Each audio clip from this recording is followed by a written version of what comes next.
Welcome back. We're up at the farm today. Back from the cottage.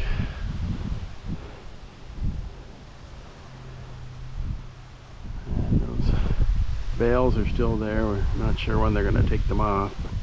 The neighboring farm property, they had tractor trailers lined up yesterday. So we'll see what's happening with that. There's Hamish going down the back lane. Going over to see these enormous stalks, corn stalks.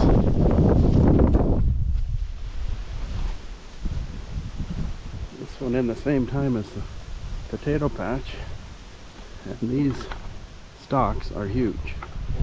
I mean huge.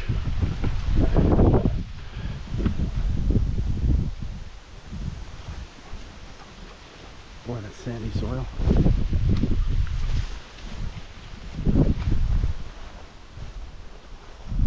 This front field wasn't really used much other than for grazing animals, mostly horses.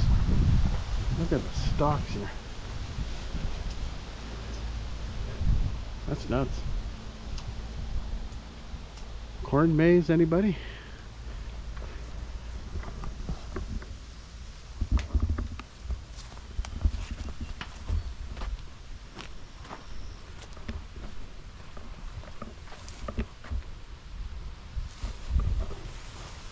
Old seed separator here.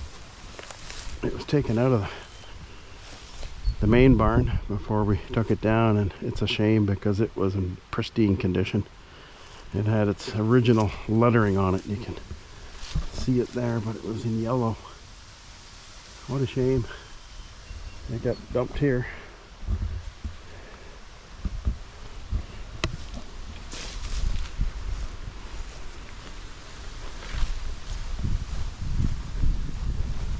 This is the old back lane. And we have another apple tree that's grown wild here. We trimmed it up last year when we opened up the back lane here in January. And this is where all the machinery was. For many years. There's still lots of it here. Well in the bush. Well in the bush. I think there's a baler in here somewhere, another one.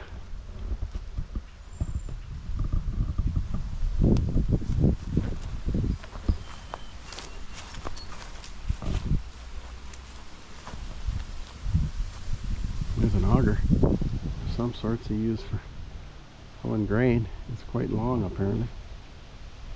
The silo. This used to be where the machine house was. Right here where these trees have moved in.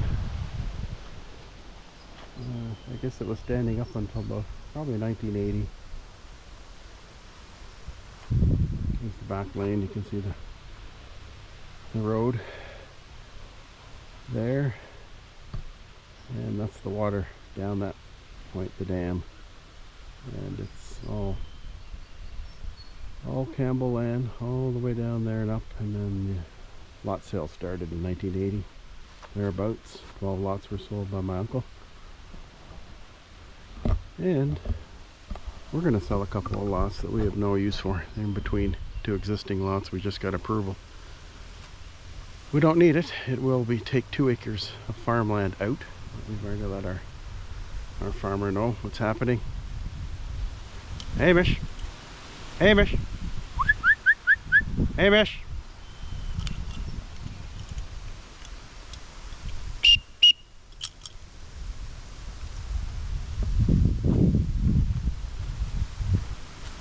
Hamish! Come on, good boy. That's it. Let's go. And there's lots of dead trees in here, mostly softwood. There's some birch, spruce, poplar.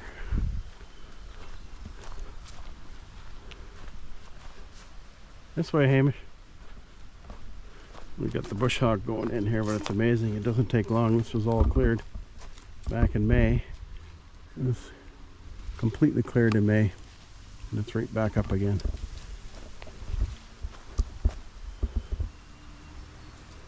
My cousin had a couple of cars he worked on. They were Morris Miners, and the frame is in under those tires there, I think. We were able to get the license plate and the ornament off the bonnet and give it to him. I remember those cars. They were nice little cars. Oh, looks like we're gonna clear up. I'll head back down to the cottage for a lobster dinner tonight. We had our feed of lobsters in the spring when the season was on this part of the island, right into, I guess the end of June. A pretty good supply of lobsters, so I got family, friends coming in, so we'll start our second wave. It's not too expensive in the market or in the supermarkets. There's the farm machinery that was taken out, and it's grown in. I'm gonna have to pull it out, cut everything down. There's disc harrows in there, combines, hay bale sleds, all sorts of good stuff.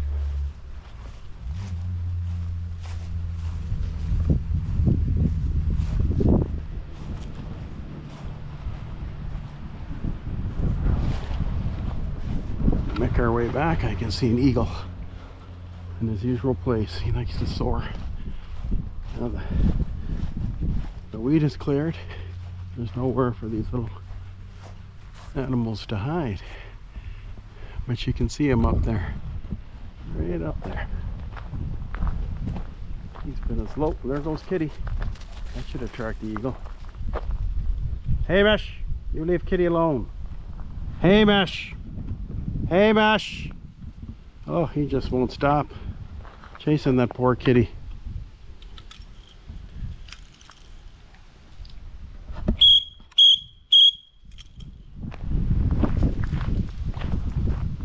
Hey Mesh. Hey Mesh.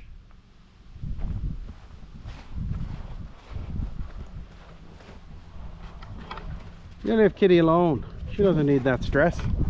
You gotta watch out for eagles. I had 2 cats in the neighborhood here disappear. I hate to say it, but I was walking Hamish one morning, and just right at the top of the hill there, up through the hollow of a creek, and it was around 8:30 in the morning, and wow, I couldn't believe it. There's been a cat here for 2 years. It was a beautiful orange cat. Unfortunately, something got to it. There was fur and blood everywhere. It wasn't a nice scene. And the neighbor, Sydney, down the lane there, they're neighbors for years to this farm property. She put out a post that her cat was missing, and we'd seen it for years here, and it was quite at home in our yard, but it went outside the main part of the yard into the wheat field, and it was fair game, I guess, for the eagles, I suspect. It was pretty quick. It was just fur and a lot of blood. It was not a nice scene to come upon. And then I just heard that Sydney's daughter was visiting, and she said their other black and white cat is missing, unfortunately. And that might have been a cat originally from this farm property. They always had farm cats here. Hopefully